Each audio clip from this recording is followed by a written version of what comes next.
প্রিয় শিক্ষার্থী, এখন আমি ত্রিকোণমিতিক অধ্যায় অনুশীলনী 9.1-এর উদাহরণ 7 নম্বর অঙ্কটি সমাধান করব।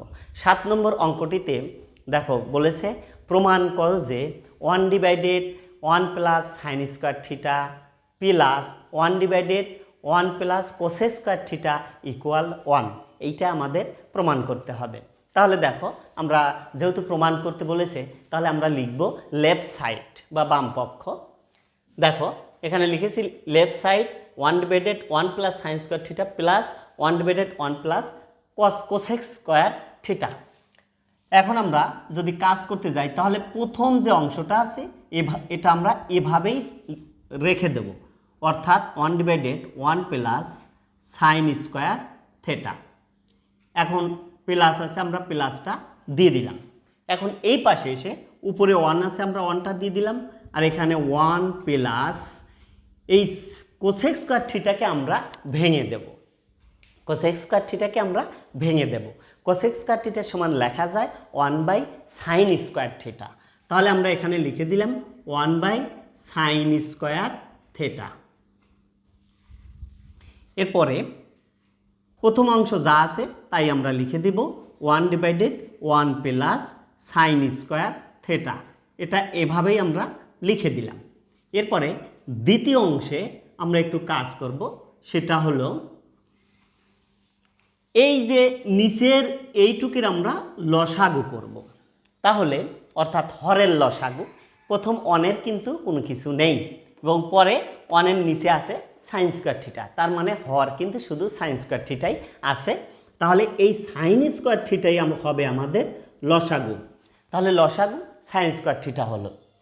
এখন এই সাইন স্কয়ার থিটা সরাসরি 1-এর সাথে আমরা গুণ করে দেব, কারণ 1-এর নিচে কিন্তু হর নেই বা 1 আছে আমরা ধরতে পারি। এরপরে তাহলে সাইন স্কয়ার হকে সাইন স্কয়ার থিটা প্লাস এখানে সাইন স্কয়ার দ্বারা এই সাইন স্কয়ারকে ভাগ দিলে ভাগফল 1 হবে, সেই 1 গিয়ে এই 1-এর সাথে গুণ হয়ে যায়। তাহলে এটা আমরা গুণ করে দিলাম। এখন দেখো তাহলে এখানে যা আছে তাই আমরা লিখে দিলাম 1 প্লাস সাইন স্কয়ার থিটা, অর্থাৎ প্রথম অংশ যা ছিল তাই থাকলো। এখন দেখো এখানে এই উপরের 1টা আমরা ঠিক রাখবো, তারপরে গুণ দিয়ে এইটুকু আমরা এই নিচের এই ভগ্নাংশটুকু আমরা উল্টায় দিব। উল্টায় দেবে, এই সাইন স্কয়ার উপরে চলে যাবে, সাইন স্কয়ার থিটা উপরে চলে আসলো, আর সাইন স্কয়ার থিটা প্লাস 1 এইটা চলে গেল নিচে। এবং আমরা একটু সাজায় লিখবো, 1টাকে আগে লিখব, কারণ যেহেতু দুটোই প্লাস আছে আমরা সাজায় লিখলে সমস্যা নাই। যেহেতু সাইন স্কয়ার থিটাও প্লাস 1ও প্লাস, আমরা একটু সাজায় নিলাম। আর এই সাইন স্কয়ারটা উপরে চলে গেল আর 1 প্লাস সাইন স্কয়ার থিটা নিচে চলে আসলো। এরপরে দেখো মূল উদ্দেশ্য সাজা নিলাম এই কারণে, মূল উদ্দেশ্য ছিল আমাদের এখানে 1 প্লাস সাইন স্কয়ার থিটা আছে, এখানেও আমরা 1 প্লাস সাইন স্কয়ার থিটা বানাবো। তাহলে সেটা আমাদের হয়ে গেছে। এখন প্রথম অংশ এভাবেই থাকবে,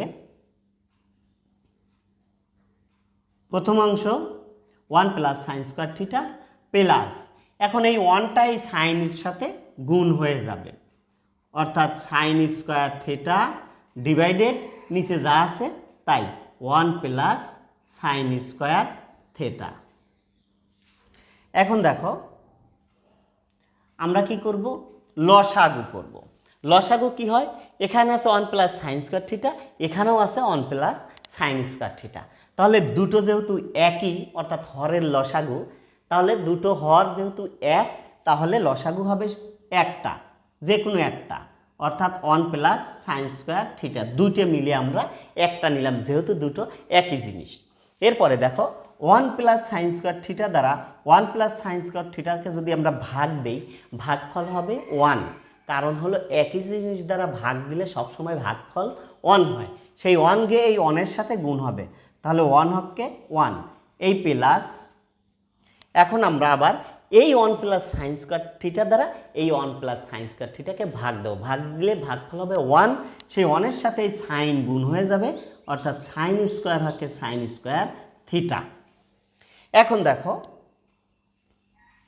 আমাদের উপরে এবং নিচে লব এবং হর কিন্তু একই হয়ে গেছে, অর্থাৎ 1 প্লাস সাইন স্কোয়ার থিটা, নিচেও আছে 1 প্লাস সাইন স্কোয়ার থিটা।